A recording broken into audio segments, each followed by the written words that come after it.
Hello, I'm Steve Sokol, the president of the American Council on Germany, and it's my pleasure to welcome you to the fourth conversation in a series of online discussions that are organized by 1014 and the ACG under the heading Democracies Under Pressure, Challenges for the Global Liberal Order. In recent years, we've seen internal and external challenges to democracy and a waning trust in democratic institutions and practices. But Putin's war in Ukraine has underscored yet another challenge to democracy. In this series, we're trying to answer the question, will the liberal rules-based world order survive this blatant breach of national sovereignty and humanitarian law that even multilateral organizations have been unable to prevent or stop? Joining us today to talk about the democratic fallout of the war in Ukraine are two experts on Eastern Europe. We are truly honored to welcome Professor Dr. Gwendolyn Sasse and Dr. Alexander Cooley. Gwendolyn Sasse is the director of the Center for East European and International Studies and also serves as Einstein Professor for the Comparative Study of Democracy and Authoritarianism at the Humboldt University in Berlin. Gwen also participated in the ACG's Young Leaders Study Group on the Future of Europe. Herzlich willkommen. It is great to see you again. Also with us is Alexander Cooley. He's Professor of Political Science and Vice Provost for Academic Centers and Libraries at Barnard College here in New York City, and he also serves as Academy Adjunct Faculty at Chatham House. Alex, it's terrific to see you again as well. Before we get started, I have one housekeeping point. I want to remind everybody that ACG and 1014 are both independent, nonpartisan organizations, and the views expressed during this conversation are those of our guests. So let me start this conversation with the two experts. Thank you so much for joining us. Let's hop right into the situation in Ukraine. So with the forced referendum in the Russian-occupied areas of Ukraine and the proclaimed annexation of these 4 territories by Russia, democracy and sovereignty of a former Soviet state are once again undercut by hegemonial aspirations. But at the same time, Russians are fleeing their homeland in large numbers. These developments raise questions concerning the broader implications of the war in Ukraine.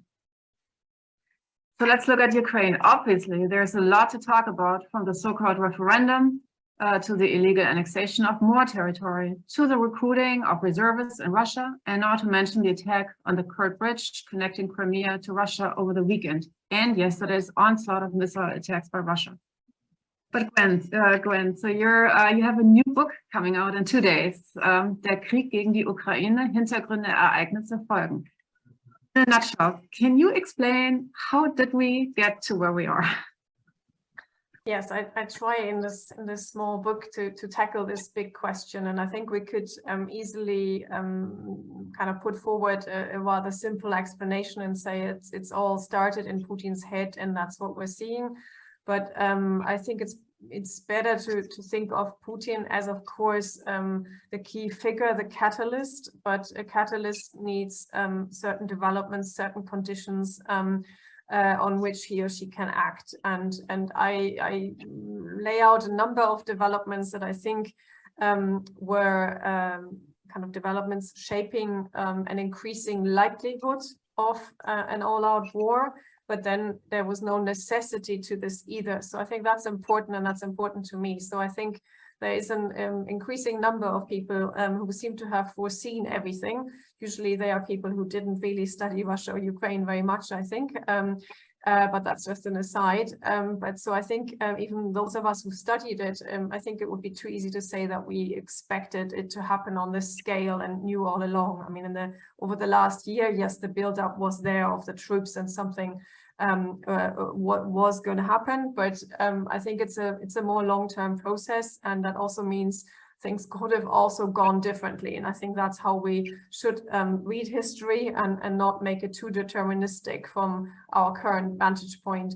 But among, I talk about sort of 7 different developments I think are important, but the 2 I think are critical, and I think that fits with your theme of the series, is that apart from Putin's and Russian elites talk about NATO expansion and a number of other things that are threats or perceived threats coming from the West and endangering Russian security, I think at the heart of it is a conflict between different political models, different political systems, and ultimately the model Ukraine was turning itself into and is turning itself into, namely a westward-oriented democracy based on the rule of law and those principles, also bears a risk for Russia, and it ultimately clashes with the current political system in Russia, which has a neo-imperial agenda built into it, but it is an authoritarian and increasingly authoritarian system if we go back a few years, so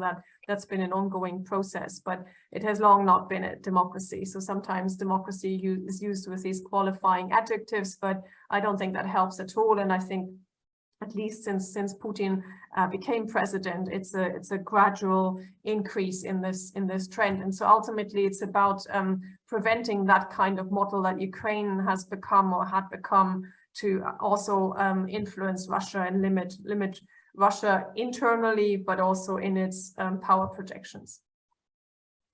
Thank you so much. And I'd like to hone into one thing you mentioned a little bit more, the conflict between different models. And Alex, so I just am curious, let's take a step back, not discuss the recent military developments yet and look at the referendum. So can you perhaps explain the driving logic behind these referendum?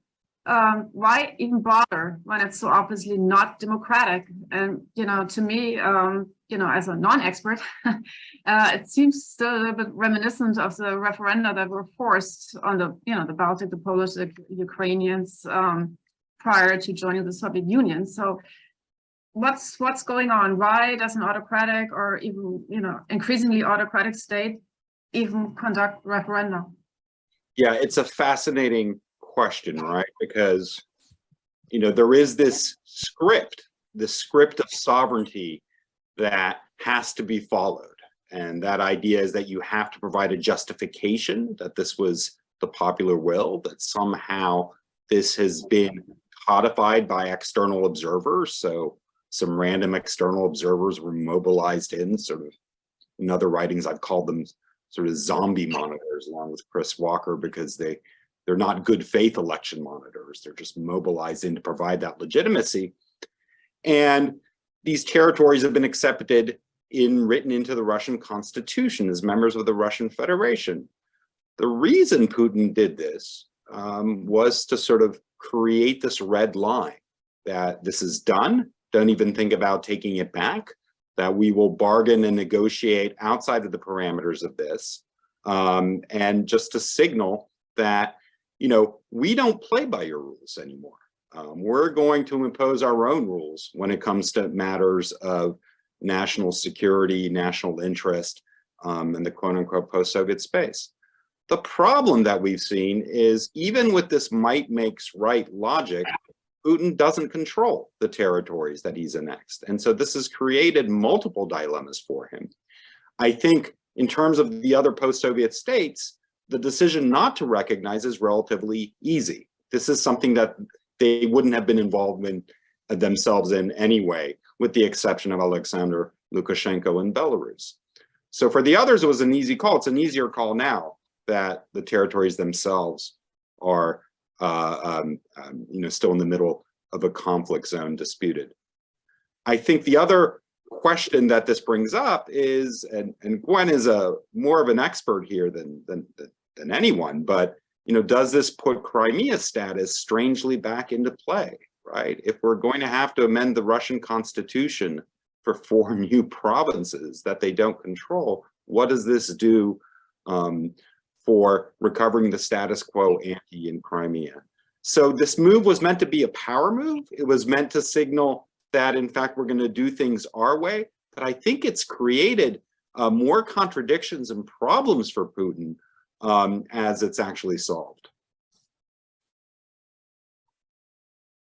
Thank you both. This is a great way of sort of setting the stage. And before we go on to talk about whether we're kind of in a new chapter of the war and a new chapter of the conflict, I want to maybe pick up a couple of the threads that you've both put out there and hone in on them a little bit more. Gwen, you were talking specifically about how there was a perceived threat in Moscow, in the Kremlin, by Putin about the developments that were taking place in Ukraine, that Ukraine was sort of turning to the West and becoming almost a risk to Russia.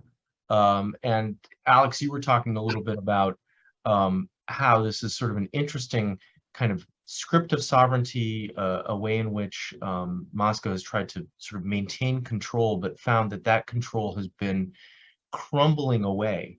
I'd love to hear from each of you how you sort of see this conflict between different models playing out within Russia. Sort of what do people think of what they are observing and what they're hearing, particularly given that they don't have great access to information, but also how some of the countries that used to be kind of under that Soviet umbrella and part of the Russian Federation or even the Soviet Union are reacting and responding to this kind of new pressure and a new situation that they find themselves in, given that there's a hot war in Ukraine right now. Alex, you're nodding, so maybe you could go first, and then Gwen can pick up some ideas.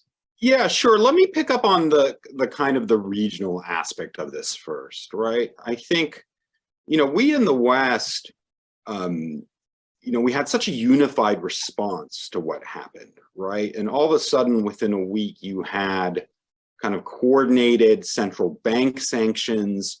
You had kind of, these mass expressions of opprobrium, this shock at what was going on. You had the private sector pullout, which turned into an avalanche from the region. Companies like BP, all sorts of histories sort of navigating Russian political risks, thinking this is just too toxic for us. We're going to strand assets.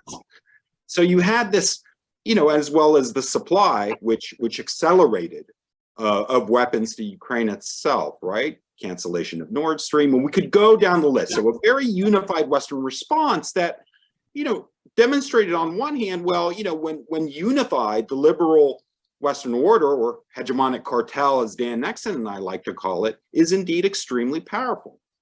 The problem on the post-Soviet side is not that these states don't fear Russian aggression. Of course they do.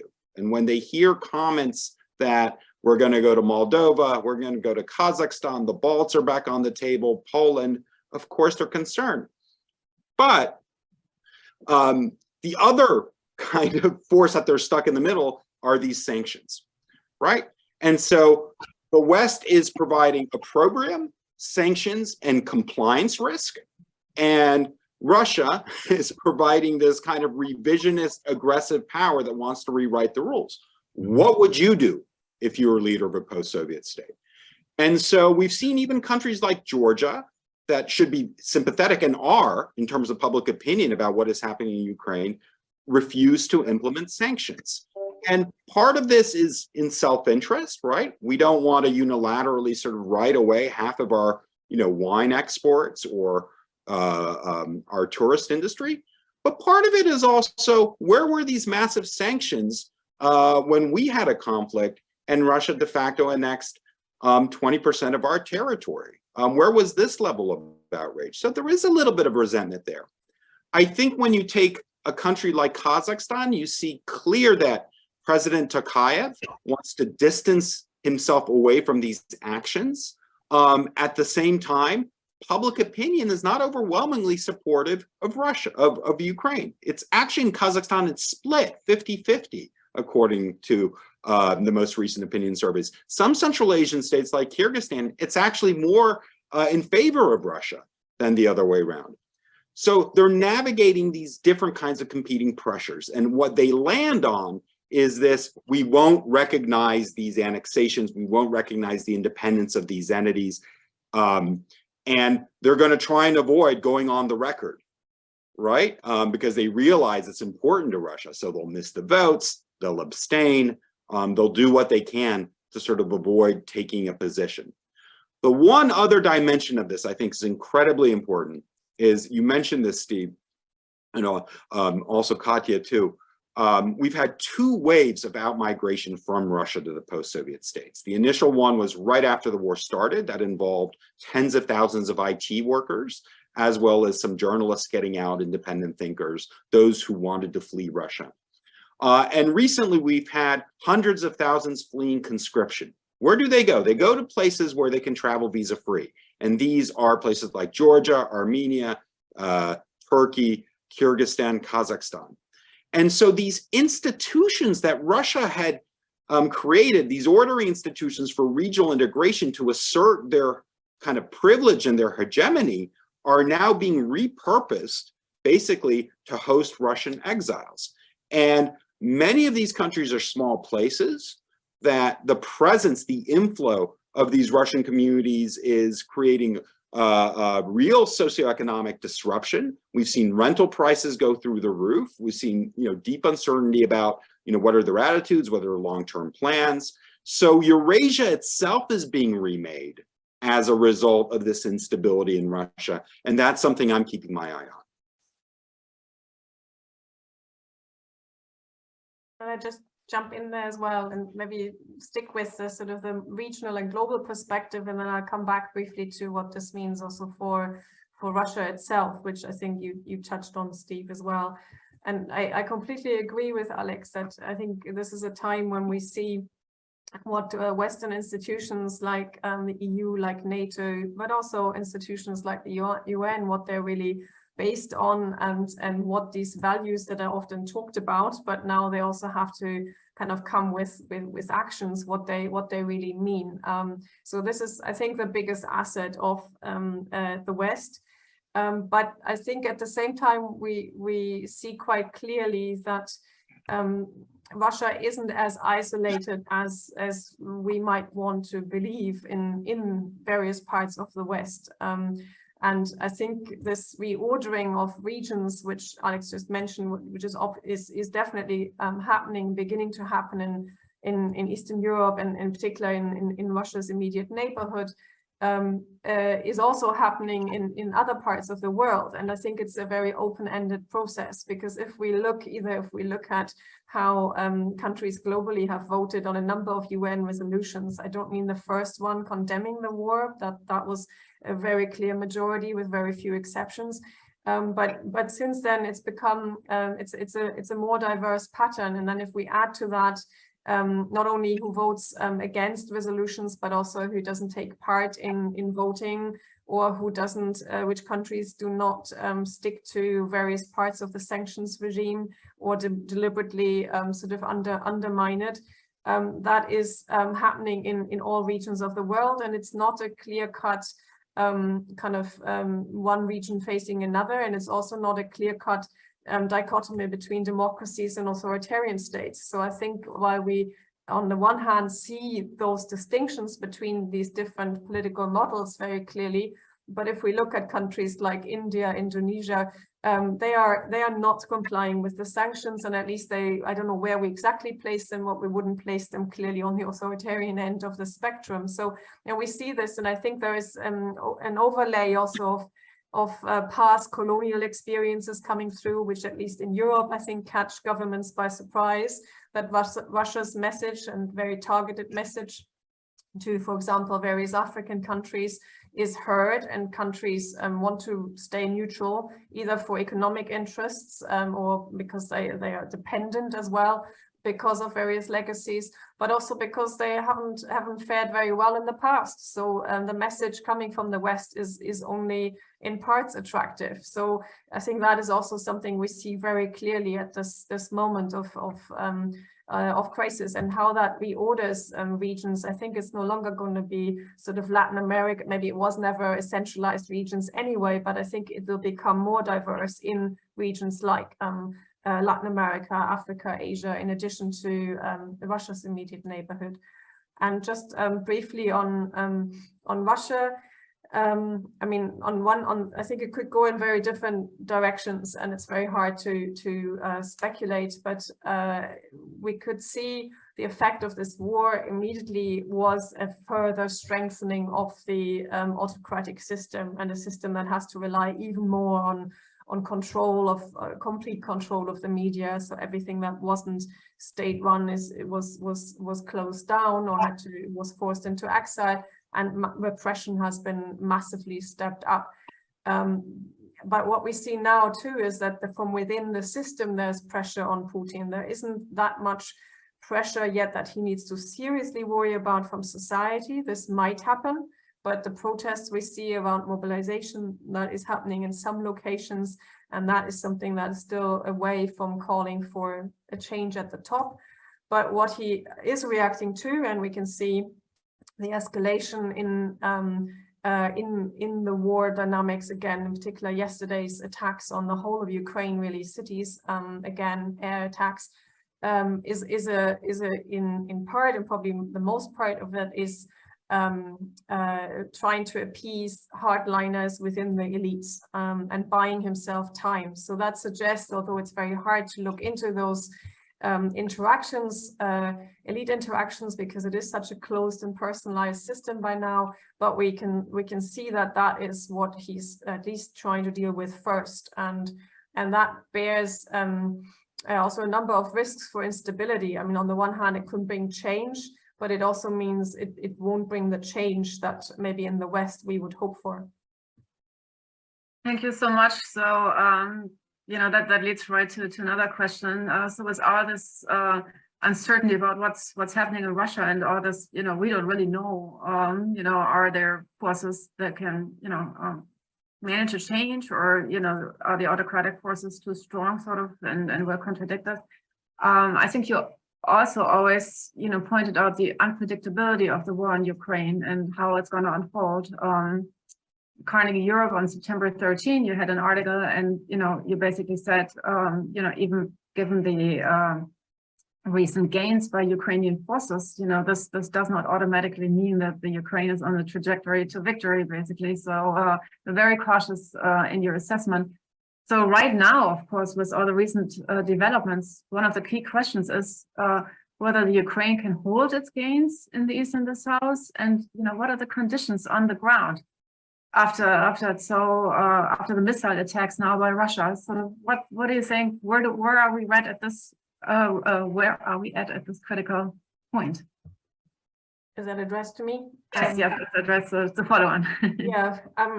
I mean, it seems, but we've said that a number of times already, and I think we will keep saying it, because I don't think there's any quick end of this war coming up. So I think this is something that will go on for months, definitely into next year. Who knows? Maybe longer. Maybe it will be something that goes in cycles. So I think that is sort of at the moment the more likely scenario, rather than something ending anytime soon.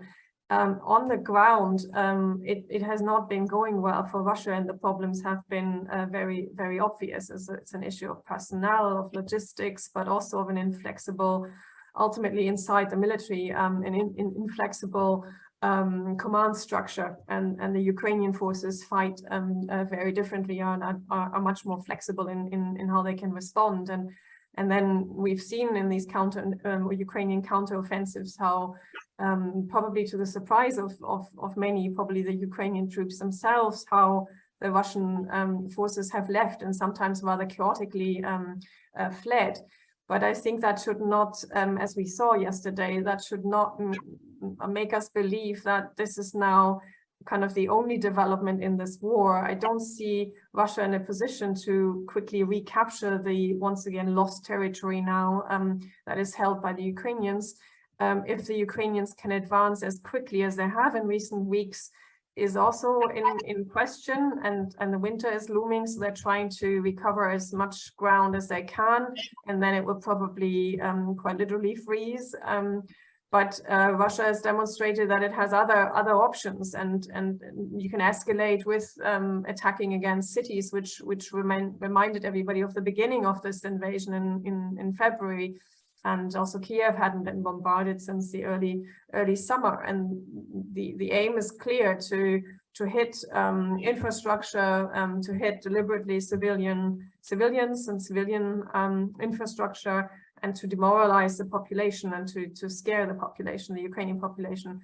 That is not successful at the moment. It's a question also if Russia can now do this repeatedly, or if it has the resources to do that. But it's not affecting directly, I would say, at the moment, and maybe in the foreseeable kind of next few months, what's happening on the ground, where the actual front lines are, and there are sort of different ones, and they keep changing, as we discussed. But it does show that one shouldn't underestimate sort of a number of options Russia has to escalate, and it will use, at least the one it has used, it will use again. Yeah. Alex, I'm curious what you think about, the power of, the capacity of Russian forces sort of to continue what they're doing. And, what's from a US perspective, how is this war unfolding? And also, Russia now explicitly names the West as a target in this war. So, what are your thoughts on that? And then, of course, the big elephant in the room, it's the nuclear threat. So I hand that over. What do you think about that now? Yeah, sure. So for Russia, this has always been about the West, right? I mean, this isn't new necessarily, and Russian commentators frame this consistently. This is the last straw. This is the final showdown. The contradictions have come to a head. In fact, for some Russians, this is about everything but Ukraine, which seems really strange given some of the genocidal rhetoric and justifications that have come out about Ukrainian identity. There is a kind of cathartic release about all of these grievances that have been harbored in the post-Cold War era. Everything we've heard something, a lot about NATO expansion, but it's about Kosovo, it's about the projection of liberal universal rights. It's about this just potpourri of what Putin regards as kind of the pernicious spread of liberalism and the fact that the West seeks to control it. In this speech, particularly like the Crimea speech, he talked about not only double standards, sort of triple standards of sort of hypocrisy, right? So there is this obsession with the West and rulemaking. And this is why, it's inseparable. This idea that, whatever happens in Ukraine is really a final demarcation against Western incursion. In terms of the nuclear option, of course, there's been more discussion about that lately, especially as Russia has lost on the battlefield. Questions about, if Putin's survival himself is threatened, right? Switching from a national interest to a regime survival perspective, whether he would hesitate to play the nuclear card. Not to be depressing, but it's not at all clear to me that the use of a tactical nuclear weapon potentially would be clearly attributed, or that it would arouse the level of indignation globally among swing states like India, like China, like Brazil, that we assume it would be.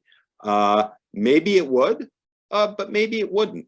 I think one of the things that we forget in the West about this conflict is the kind of moral revulsion that we felt is not necessarily shared in other parts of the world. Yes, there's concern. Yes, there's sympathy with the Ukrainians, but we've seen other really destructive conflicts. Iraq, Afghanistan, ISIS, Democratic Republic of Congo, all sorts of really bad conflicts out there. And so when Russia taps into this, as Gwen was saying, they play on these ideas, right? The fact that they want you to be outraged now, but where was the outrage about colonialism? Where was the outrage that you're being made vassals? Where was the outrage when they hypocritically use democracy to enact regime change?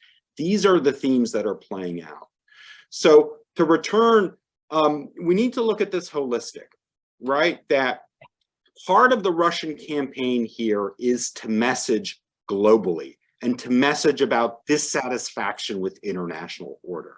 And they've been more successful with that than we like to give them credit, precisely because we're focused on what's going on in Europe and European unity and coherence, as well as what's going on in Ukraine. One final point here. The democracy angle, because I know this is the theme of the seminar, I think certainly the Ukrainians present this as part of their democratic strength and democratic battle. And certainly, in fact, the success of the territorial defense forces is predicated on a lot of democratic reforms and this decentralization and sort of the strengthening of civil society that they have and so forth. But to me, more effective messaging, both in the post-Soviet region and across the global South, would emphasize the violation of sovereignty. Democracy is a very loaded term right now, in part because it has been wielded hypocritically, because it has been associated with state collapse and regime change. Whereas if you focus the messaging on the territorial integrity and the sovereignty of Ukraine being invaded and violated by Russia, I think it's a more resonant message. So just some some food for thought there. But certainly militarily, we're in a new stage, and I would say for Putin, we're not there yet. The signaling and coercion that comes from nuclear brinksmanship, this is what you would expect, whether he intended them to use or not. He wants to signal that everything is on the table. But certainly this means a lot more to Putin personally than the potential sort of Western response. Thank you so much. And Gwen, I'm just curious, if you share this assessment, is this about everything else but Ukraine? And I mean, other people also talk about the proxy war in Ukraine. What do you think? What's your assessment on that? Yeah, I do think it is also about Ukraine. And as I was trying to say at the very beginning, Russia's sort of fight against everything it associates with kind of liberalism in a sense of liberal democracies, not because Russia is economically, it's a completely liberal state with some exceptions, but and maybe a trend pointing in an opposite direction now, but we have to be clear about this too. So it's what we mean by liberal or illiberal. But it is this is personified by Ukraine, sort of this battle against that, and that kind of model, as I was saying at the beginning, was coming too close from Putin's perspective for comfort. So I think it is in that sense it is about Ukraine, but it is also about larger issues behind that. But it is also, and that is where kind of I think Putin's kind of personal influence comes in his own writings. Clearly over the last few years there have been further shifts, and the obsession with Ukraine and Ukraine not being an independent state, an independent nation, that is, we can trace that through his writings and speeches, and that has become much more extreme compared to even where he in his already pretty extreme rhetoric was a few years ago. And even during since the invasion in February now, it has further change. So it's not kind of regime change in Kiev, but it's really eradicating the state and the nation. So it has to do with Ukraine, but it stands for other issues as well. And in that sense, I think proxy war to me sounds a bit too distant and as if it's just a tool. So I think it's more than that, but the two are linked.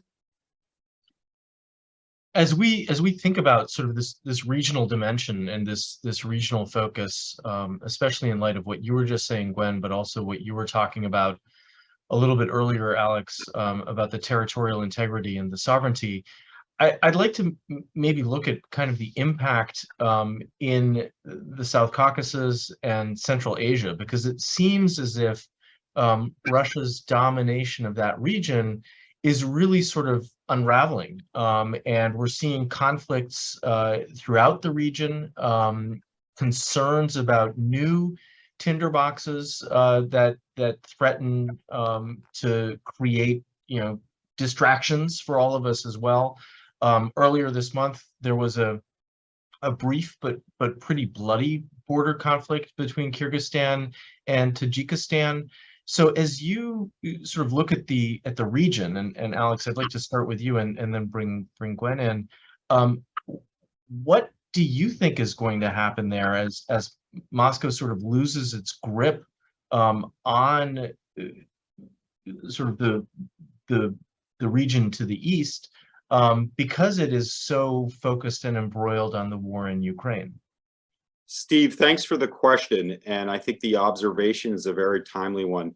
I would reframe it in the following way. I don't think it's that Moscow is losing its grip. It's losing the veneer that it had a grip, right? And so Moscow has, for the last 15, 20 years, has always wanted to do two things that we assumed went together, but not always. One is project this as a sphere of its own privileged influence, as Medvedev said after the Georgian War. And to do that, it set up a bunch of regional organizations in the security and economic sphere that mimicked Western counterparts, the CSTO in NATO, the Eurasian Economic Union and the European Union, to sort of give a kind of ordering architecture to its efforts to exert control, to exert influence. In fact, the 2014 crisis was sparked by then President Yanukovych's refusal, doing a 180 on deciding to join the Eastern Partnership. This is what led to the protests at Maidan Square. In reality, however, Russia has, in its kind of this desire, this almost obsession to push the West out and to counter the West, has cut informal deals with other quasi-Western, non-Western powers, certainly with China and Central Asia, where the Chinese do exert a security presence even in Central Asia. They're just very careful to sort of defer to Russia publicly. And then since 2020, frankly, together with Turkey, in the aftermath of the Second Nagorno-Karabakh War, where frankly, Russian peacekeepers were coordinating with also a Turkish presence. And it was clear that it was sort of anyone but the West, right? If they could sort of maintain order. What's happened now is that you see Russia can't become involved in conflicts. They can't respond to CSTO questions of sort of alliance commitments. They've always refused to in the past, but they've given sort of legal reasons why they didn't get involved in Kyrgyzstan in 2010 and Armenia in 2020. Now the Armenians flat out asked them, it's not just Nagorno-Karabakh, sovereign Armenian territory is being attacked by Azerbaijan. Please assist us. And they said, no, right? We'll set up a committee and so forth. This is, I think, the final kind of removal. The emperor has no clothes, because Russia wants to have the image of controlling the region, being associated with the region, but it doesn't want to take sides, right? When there are sort of different Soviet peripheries involved. That one's more direct. I would say the Central Asian case is a little bit more indirect. Here we have, this is a second round of conflict. The first was last year in April 2021. There are sort of some, resources involved, some nationalism and sort of chest thumping on both sides. The sort of showcasing of some new drones and toys that sort of fuel this, as well as some authoritarian dynamics in that President Rahmon of Tajikistan would rather talk about conquering these exclaves and enclaves rather than his crackdown in certain parts of the country. But again, the same logic apply. Russia is not going to clash heads, right? It's not going to tell these countries to behave, not when it needs their sort of support. And so it's being increasingly exposed as not being able to provide the one thing it's supposed to provide in the region, which is stability and order. Gwendolyn, how do you see the situation? I mean, a little bit earlier, you were talking a little bit about the pattern kind of at the UN level, that there's not really much of a pattern. It's difficult to see, or it's easy to see who's abstaining and who's trying to stay neutral in all of this. But can you talk a little bit about how that's playing out specifically in the post-Soviet states, as well as they, try to stay neutral on some levels, keep Russia at arm's length, but are still a little concerned, obviously very concerned about Russia's actions? Yes, I think you've summed it up there yourself. So I think it's being concerned and probably also not being entirely sure how to position themselves now. No, I completely agree with you, Alex, that in particular the veneer has come off all these different attempts spearheaded by Russia, creating regional organizations, no, be they more economic or be they more security focused, and I think that's clearly sort of has come apart, but nevertheless, I mean, Russia, as we just mentioned, the case of Nagorno-Karabakh clearly was an important actor, and of course for entirely for its own because of its own interests, nevertheless acted as a stabilizing force. In also others were not really present or could do this. So what we see now, in particular with Azerbaijan going far beyond the Nagorno-Karabakh issue, and there's no pushback, and yes, Turkey's role is important too, but that shows that I mean, simply by being there or a lack of other regional actors, Russia did also act as this force that could stabilize, be it through dependencies or by kind of playing different sides in one region or part of a region. So I think that is more sort of, this is now up for grabs, and those who think like Azerbaijan think they can extend their power both territorially, at the same time knowing that also parts of the West, Europe is dependent on energy resources, so there's sort of more leeway there. So this is part, I think, of this reordering of an open-ended reordering, I think, of regional power relations. But Azerbaijan, I think, is the clearest case. And then the Central Asian states, we get a sense that some of the authoritarian presidents are kind of also kind of waiting and not trying to align themselves too closely with Russia, but also it's not clear what the alternative is, and it's not all going to point in the China direction either. So, and they're not all acting as a bloc, as Central Asia, for example, either. So I think that again is more a sense at the moment of uncertainty, trying to not get sort of too close to Russia, but not to anybody else either, while waiting, and while also, which is an interesting historical reverse, having kind of, as we mentioned briefly before, quite a few migrants arriving from, fleeing from Russia to Central Asia. So also an interesting kind of reversal of kind of the trends in recent years. And just to kind of the final point, I mean, on different levels, so Putin and the system he represents and he built, I mean, ironically, is losing kind of a lot of influence that has either persisted beyond kind of the collapse of the Soviet Union, or was deliberately built again by all kinds of economic and also organizational means in the region, with one exception, and that's Belarus. But so that relationship cannot sort of outweigh kind of the influence Russia had and was playing in different parts flexibly before. So it doesn't have that room, but it has one much closer ally, and Lukashenko is clearly completely dependent on Putin, which, however, also means that he might be gone at some point too. Thank you so much. So this is really such a fascinating analysis to see what's happening in the region, and also look at Turkey and China and how they, fill the void in some extent that Russia leaves. And it's all fascinating. Also from an economic point, of course, with states increasingly looking to China economically to increase their ties. But let's even take a bigger picture than that. Alex, you research a lot on illiberalism, and even before the war in Ukraine started, you wrote an article in Foreign Affairs that just laid out your thoughts of where this is all heading. I read it, and there was one thing that really struck me. You said 2005 was the last year that had an increase in global democracy, according to Freedom House. Now, I guess the situation looks probably even more dire. So, or not, we'll have to see how this is all unfolding. some politicians and scholars, such as the ex-German Foreign Minister Joschka Fischer, are even saying we're going back to Cold War. And, you know, we mentioned that in the course of the discussion already.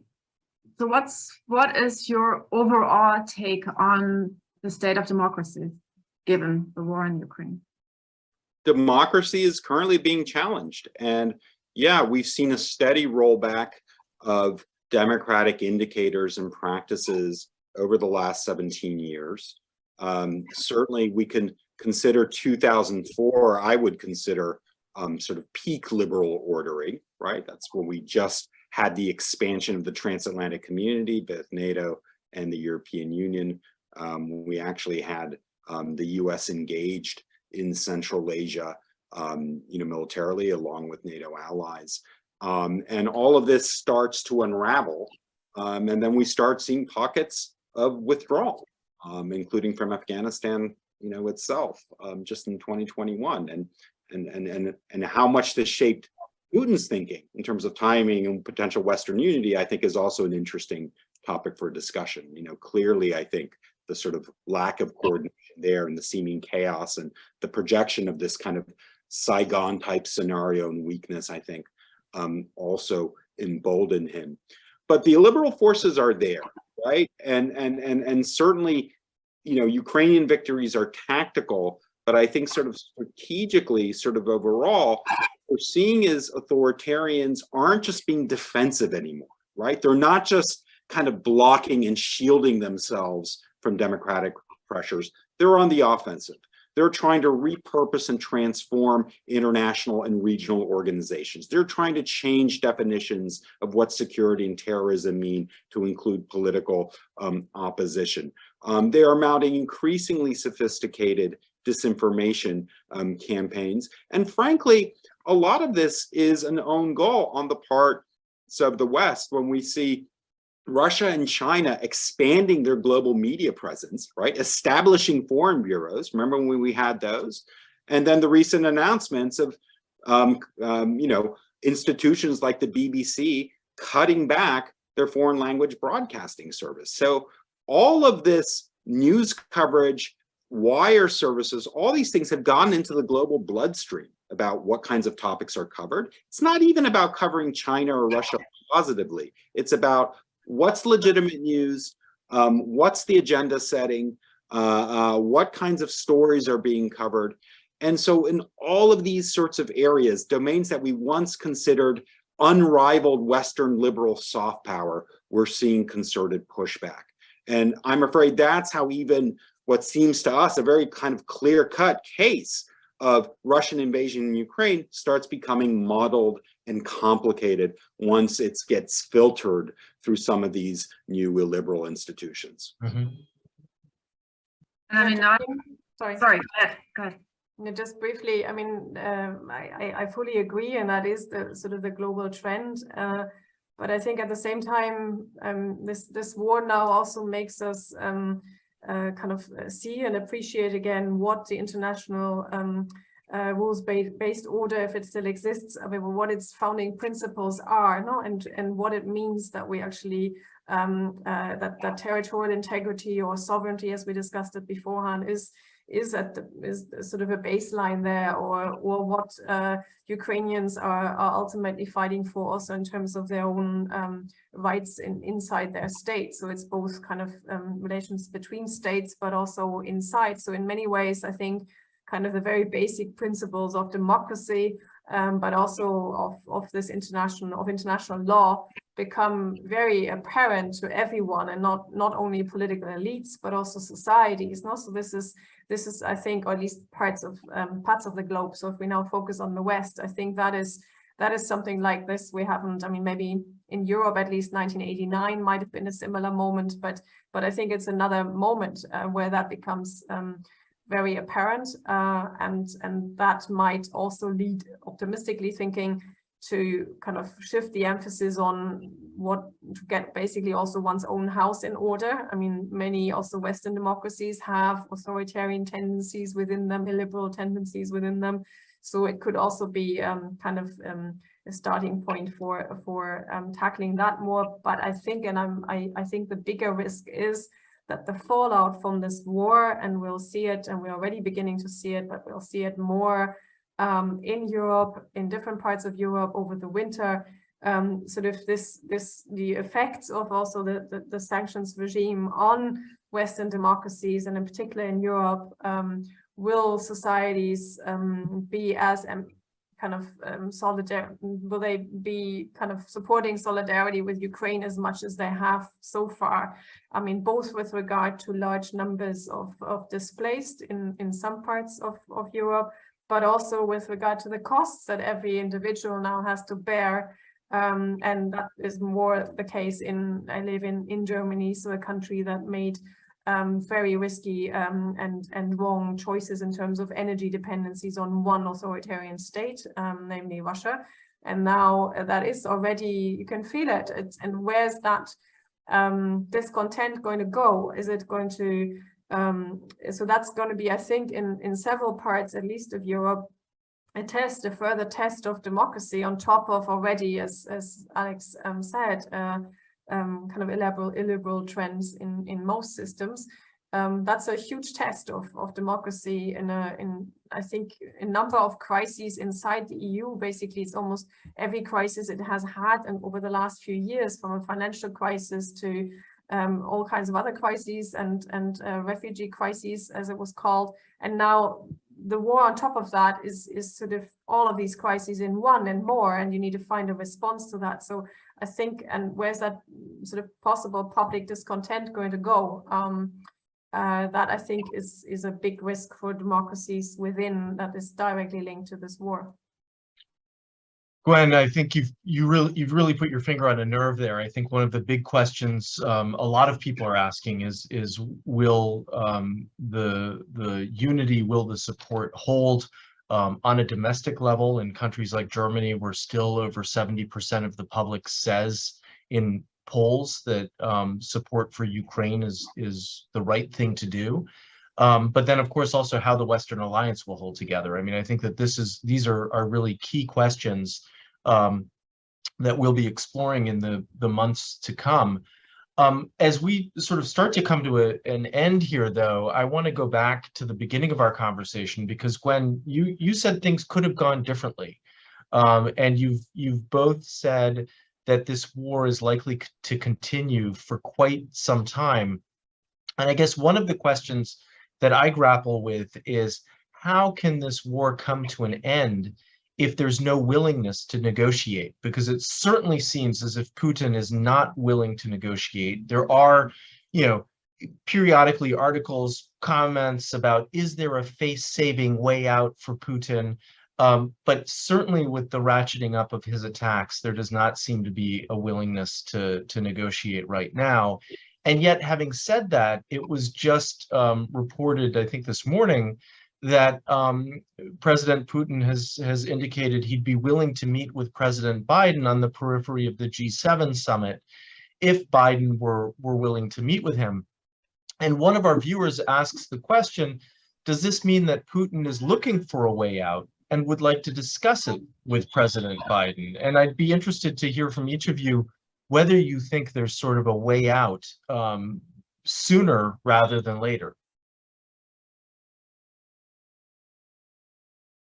Alex or Gwen, yeah, you unmuted first, so why don't you go first? I mean, basically, it's the question that also a lot of journalists always ask. And also, what's Putin thinking, and what will he do? And we don't know. I mean, there have been many times, also since February, where he could have argued, presented something as a victory and withdrawn, but it didn't happen. So that means it wasn't enough. There was no room for negotiation.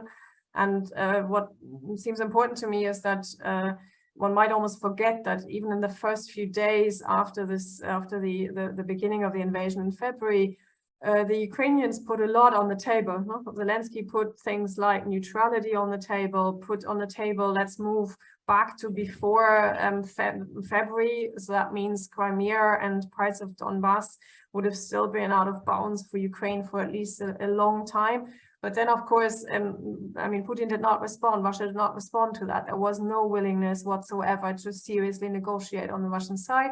And since then, so much has happened, and also with the amount of war crimes have been discovered, there is currently no space for Ukraine to directly negotiate with Russia, even if Russia signaled. And if Russia signaled it wanted to, unfortunately, we know what that would mean. I mean, at the moment, only Russia could gain from a ceasefire and regroup, and at any moment in time start again, and that could then be over many years. So it's sad to say that, but I think in the current situation, Ukraine cannot negotiate, and Russia doesn't see so far, I think, the need to, and also doesn't want to. But in terms of, I was asked this morning by a journalist, does diplomacy mean one is too much on Putin's side if one tried? And I thought that's obviously misunderstanding what diplomacy is, no? And in Germany,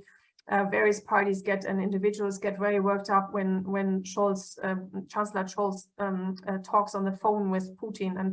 And I think, I mean, diplomacy and these types of links, I mean, they're not negotiations. They cannot be, and Ukraine isn't involved in them, and that's not possible as a negotiation. But of course, you try and also lay down your lines, your policies, so you can also kind of communicate clearly what you will and will not do. But you also need to see that you don't miss a moment, and maybe a moment in when there could be more of an elite struggle at some point of whatever kind in Russia. So and you can't miss that moment that might change things completely.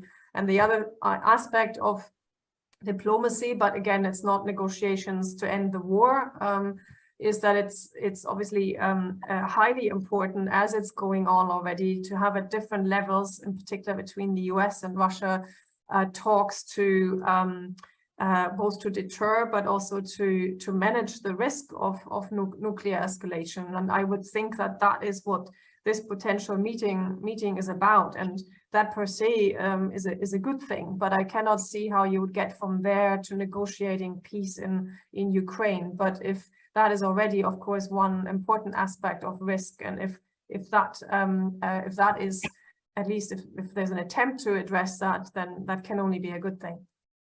But I would be skeptical that anything comes from it, because they tried before at that level and it didn't work. Yeah, I agree. And I think there's almost this obsession with trying to revert to how things were before. Hey, can't we just figure out a way to freeze this and go back to the good old days? It's not going to happen. Whatever comes out, what actual enduring settlement is going to require a dramatic type of greater kind of agreement about regional architecture and rules, as well as an agreement on the sanctions. It's all going to have to be part of it. And unless Ukraine is willing to take that step, it's a non-starter. There's just basic credibility issues that both sides have right now to get anything meaningful going. One final point, though, about giving Putin an off-ramp. I understand why this is such a concern, especially with the nuclear saber rattling going on. But the fact of the matter is, Putin could declare victory right now. If it's broadcast over Pervy Canal, most Russians will go along with it, right? I mean, I think this is what we have to remember. Everything is absolutely vital and so forth until the Kremlin says it's not. And what we know from the way public opinion polls are structured and the way things are asked in Russia, the top still has an enormous influence in how things are perceived. Until now, the Russian public hasn't been asked to sacrifice. This was a special military operation going on in a neighboring country. Now with conscription and partial mobilization, you see the nervousness, the mood of society has decidedly changed. There are real sort of social stakes now. So I think, any kind of question about a ceasefire or peace process, even if Russia didn't get what it initially wanted, if it were presented in a favorable way, I think the Russian public would go along, not exempting those, nationalist voices sort of Gwen talked about. So I don't think we should give too much credence to this idea that Putin absolutely has to save face. He's been making the reality of perceptions in Russia for some time now. Thank you both. I mean, those are incredibly insightful comments from both of you, and I'm realizing, listening to these last two inputs, that I would have loved to have spent some time today talking a little bit about sort of what the possible political and strategic objectives are of the West for a period after the conflict, right? What's the long-term strategy toward Russia? Because there will be a post-Ukraine war period, and hopefully people are already starting to think about what that will look like and what a sustainable and stable security architecture can look like for the region. But maybe that just means we have to have you back again for that conversation. From my part, this has been really thoughtful and thought-provoking, and I'd like to thank both of you for taking the time to talk with us today. Thank you so much also from my point of view, and then also thank you to the audience for tuning in to our discussion today. We'll have a few more talks this year, so stay tuned. We'll let you know. Gwen and Alex, thank you so much for joining us. This was really super fascinating. And as Steve said, I think there's a lot more to talk about. So maybe we have another talk in a few months. Thank you. Thank you. Pleasure.